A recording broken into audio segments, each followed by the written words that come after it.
चाहे वो जवान हो या ऑफिसर, सबके सब बहुत कीमती होते हैं। हम उनकी तरह नहीं हैं जो अपने ही लोगों को डिसऑन करते हैं। हम अपने लोगों को बचाने के लिए अपनी जान लगा देंगे।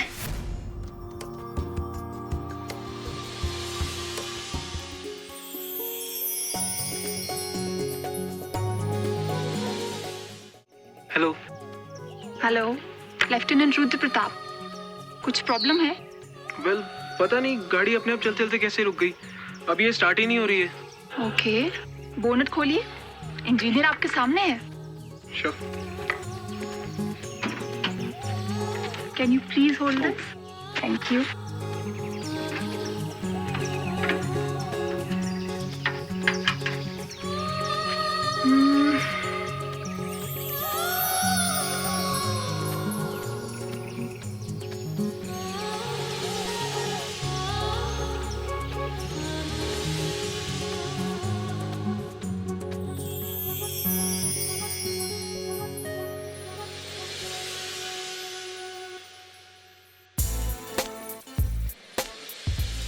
लेफ्टिनेंट, या तो मैं चेक कर लूं या फिर आप ही चेक कर लीजिए। Sorry, please carry on. Thank you. समझ नहीं आ रहा कि प्रॉब्लम क्या है।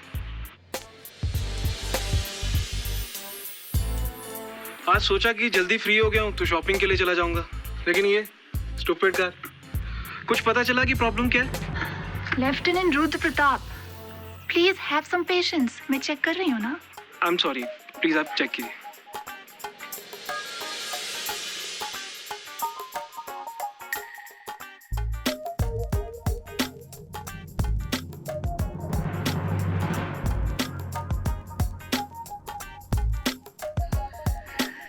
जरा इग्निशन ऑन करेंगे? Okay.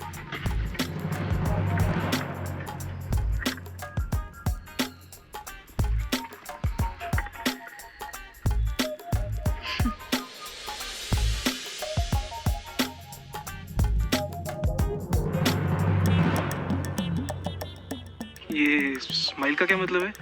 I am in trouble? अब इन पहाड़ियों के बीच आपके पास सिर्फ एक ही ऑप्शन बचती है कि आप मुझसे लिफ्ट की रिक्वेस्ट करें। मेरे पास तो कोई और ऑप्शन है नहीं। प्लीज लेफ्टिनेंट सिमर, क्या आप मुझे लिफ्ट देंगे? ओके, चलिए। Thank you.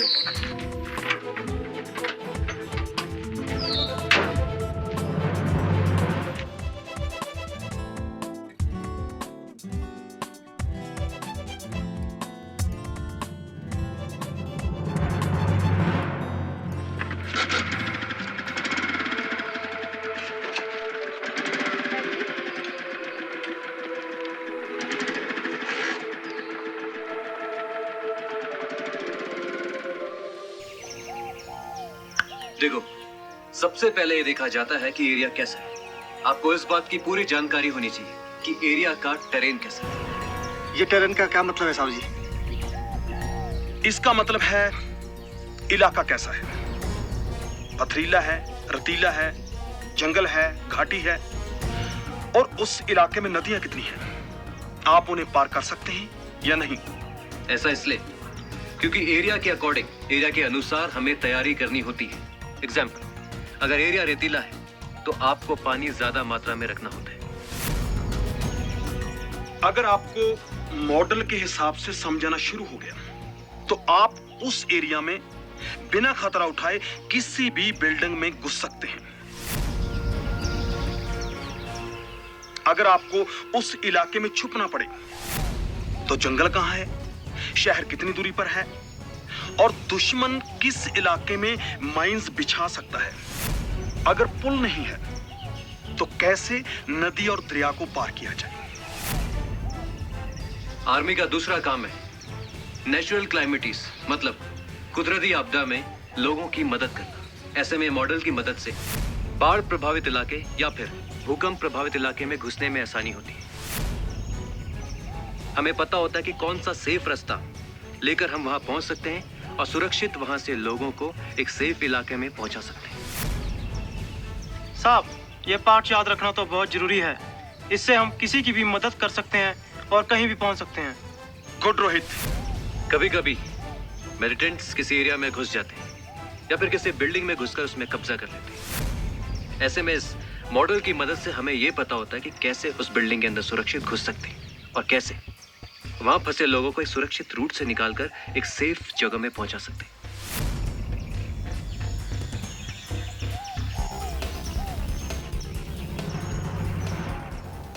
बिल्लू साहब। जी सर। मुझे एक जरूरी काम याद आ गया। मुझे बलदेव साहब को एक जरूरी रिपोर्ट देनी है। मैं चलता हूँ। Problem sir? बाकी कल समझाऊंगा। अरे ओपी साहब। जैन मैम। जय हिंद। बिल्लू साहब, ये ओपी साहब को क्या हुआ? अरे मैम, मुझे भी नहीं मालूम। पढ़ाते पढ़ाते अचानक चले गए। पता नहीं मैम। मुझे देखते ही भाग गए। खैर, पता तो लगाना पड़ेगा। जी मैम, पता तो लगाना चाहिए।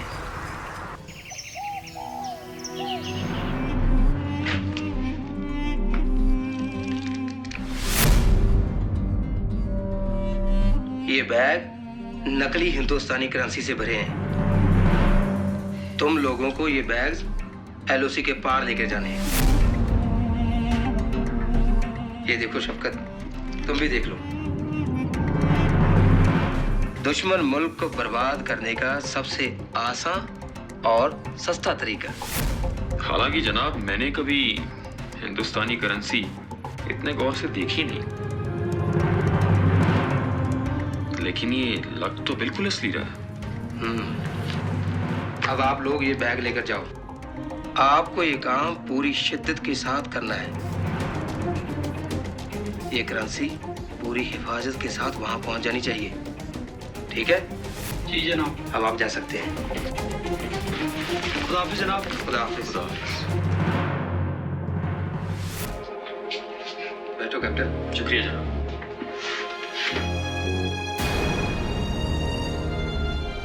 तो तुम कह रहे थे कि तुम्हें असली और नकली करेंसी में कोई फर्क नहीं दिखा। कैप्टन, ये तो हमारे लिए प्लस पॉइंट होगा, क्योंकि वहां की आवाम को नकली और असली करेंसी का फर्क मालूम ही नहीं होगा। सिर्फ कोई एक्सपर्ट ही पहचान सकता है कि यह करेंसी नकली है या असली। तुमने इकोनॉमिक्स तो पढ़ी है कैप्टन।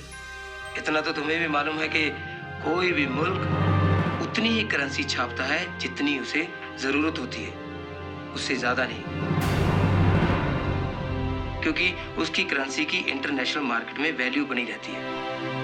लेकिन हम हिंदुस्तान में इतनी नकली करेंसी भेज देंगे कि हर आदमी के पास इतना पैसा होगा कि उनके पैसे की वैल्यू खत्म हो जाएगी कैप्टन। बर्बाद हो जाएगा वो मुल्क, समझे? जी जनाब, समझ गया। हमारी फौज जंग में तो मात खा सकती है, लेकिन ऐसी खुराफाती बातों में हमारी फौज का कोई जवाब नहीं जनाब। क्या कह रहे हो? मतलब जनाब, हमारी फौज की इंटेलिजेंस का कोई मुकाबला ही नहीं जनाब। बस अब तुम इन लोगों को ट्रैक करते रहो। जी मेजर साहब। बहुत जल्द तुम हमें कर्नल साहब बुलाओगे। कर्नल साहब। आमीन। सॉरी कैप्टन, मैंने आपको इमरजेंसी में यहाँ बुलाया। हो सकता है आप कहीं मसरूफ रही होंगी। जी सर, एक्चुअली मैं जवानों की क्लासेस लेने जा रही थी, लेकिन आपका मैसेज आया तो मैं वापस आ गई। कैप्टन, मैंने आपका ट्रेनिंग प्रोग्राम पोस्टपोन करके एक खास काम के लिए आपको यहाँ बुलवाया है, और ये काम आपको जल्द से जल्द करना है। सर, आप मुझे मटेरियल दे दीजिए। कैप्टन, ये देखिए।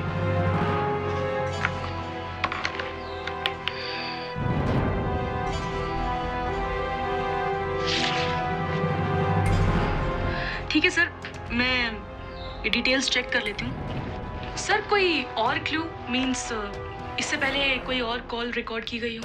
एक्चुअली सिग्नल्स कोर ने कुछ मैसेजेस इंटरसेप्ट किए हैं, और इसमें एक सैटेलाइट फोन कॉल भी है, और वो किसी कोड लैंग्वेज में बात कर रहे हैं। Code language?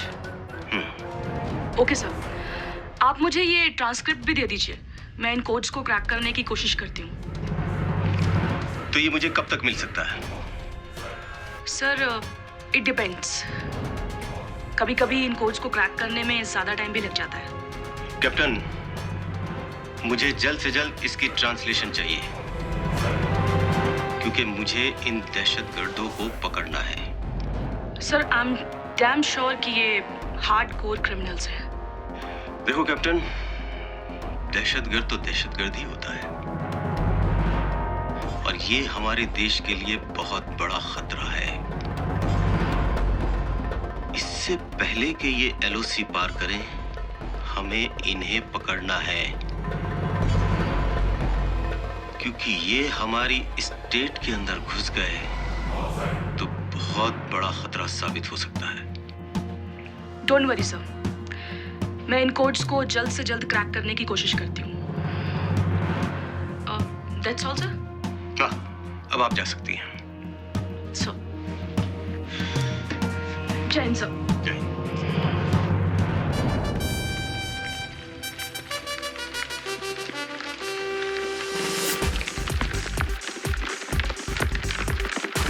हंसते हंसते देश की जो करते हैं रखवाली, इन जियाले नौजवानों की अदा है निराली। दुश्मन के पल में छक्के छोड़ा दे, सेना की है ये कहानी। देते हैं मिलके इसको सलामी सारे हिंदुस्तानी।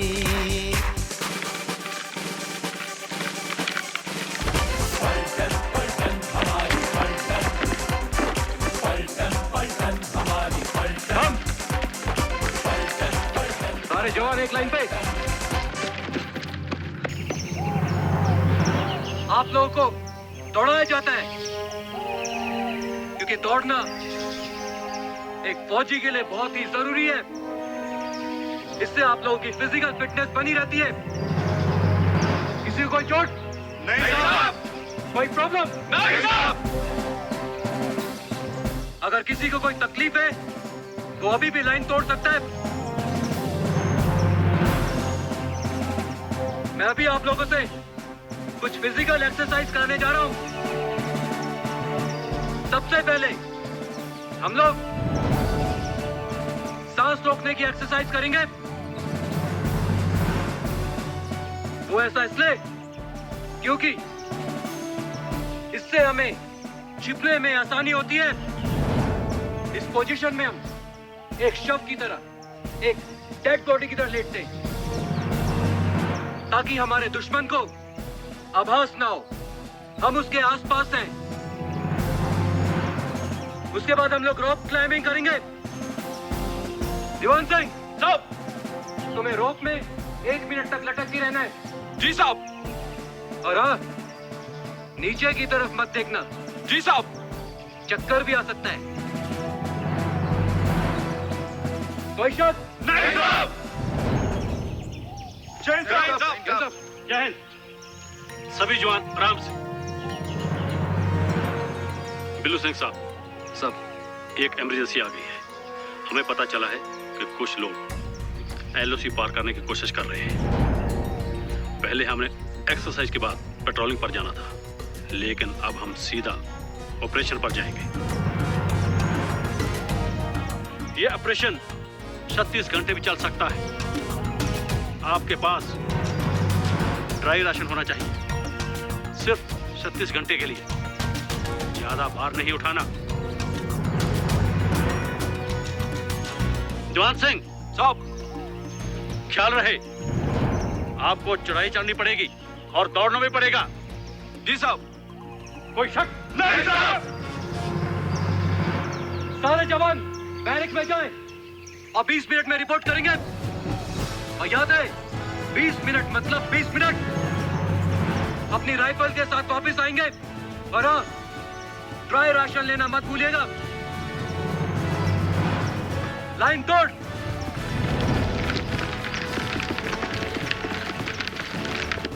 जी सर। बिल्लू सिंह साहब, सब सभी जवानों के कॉलम बना लीजिए और अलग अलग जगह पर इनको तैनात कर दो। हमें एलओसी को अधिक से अधिक कवर करना है। जी साहब। सब ऐसी कोई खबर, मतलब कौन लोग आ रहे हैं? मतलब कोई हार्डकोर मुजाहिदीन या फिर कोई और लोग? Sir captain Rajni code language को क्रैक करने की कोशिश कर रही है और वो कर भी लेगी। तब तक हमें भी हाथ पे हाथ धर कर नहीं बैठना। सभी जवानों को चौकन्ना कर दो, अलर्ट रहना है। जी साहब, इस बार हम उन्हें पकड़ लेंगे। इस बार वो लोग बच के नहीं जा सकते साहब। ठीक है, मैं चलता हूँ। आप सभी जवानों को लेकर पैट्स पर पहुंचो। जी साहब। जय हिंद साहब। जय हिंद।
वालेकुम अस्सलाम।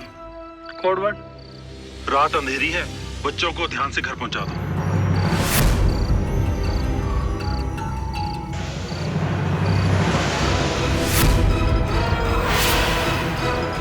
देखो, ये बैग आप लोगों को हमें पहुंचाने के लिए दिया गया है। ये माल आपको किसने सप्लाई किया? देखो, आपको माल सप्लाई करने का पैसा दिया जा रहा है। माल कहाँ से आया है, किसने दिया, उससे तुम्हारा कोई मतलब नहीं। अरे साहब, बुरा मत मानिए, नादान है, बच्चा है, धीरे धीरे सब समझ जाएगा। आप अपनी किताबें दीजिए, आपका काम हो जाएगा।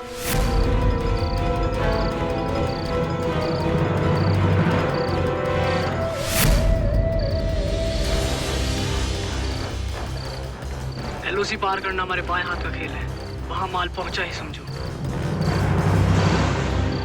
बेहतर है, लेकिन एक बात याद रखो, इन कामों में खतरा बहुत होता है और रास्ते भी जोखिम भरे होते हैं। इसलिए नादान लोगों को साथ रखना मुसीबत में डाल सकता है।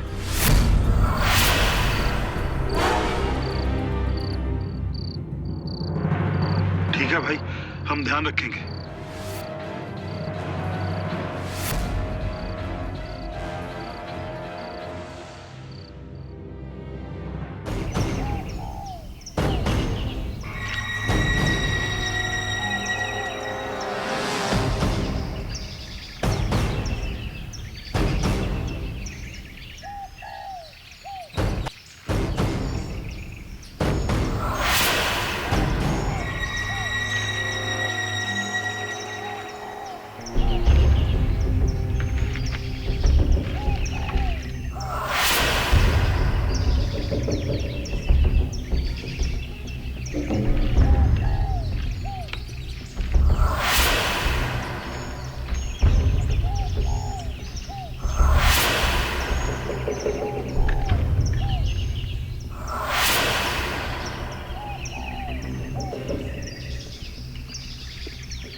अहमद, उसने सही कहा था, नादान आदमी को साथ रखोगे तो जरूर मारे जाओगे।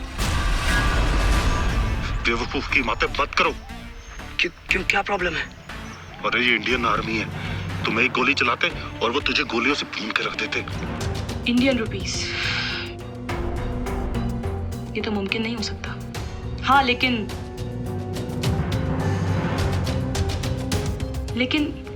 एक तरीके से ये मुमकिन है अगर वो